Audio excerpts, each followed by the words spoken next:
Ang Espiritu Santo ay Panginoon at tagapagbigay ng buhay na nagmumula sa Ama at sa Anak.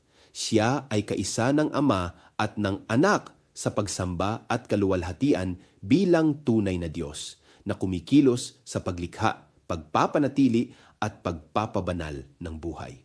Sa IFI, ang Espiritu Santo ang patuloy na presensya ng Diyos sa loob ng simbahan at sa puso ng bawat mananampalataya.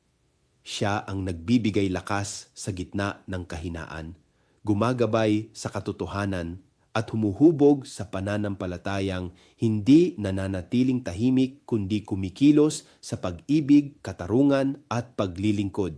Ang Espiritu Santo ay Diyos na malapit at kumikilos sa ating kasalukuyan. Siya ang nagbibigay buhay sa pananampalatayang may paninindigan, nagkakaisa at nakikiisa sa bayan at mamamayan sa patuloy na gawain ng Diyos sa mundo. Ako si Bishop Tonyo, obispong migrante sa Europa at ito ang araling IFI. Magsamba, mag-aral, maglingkod.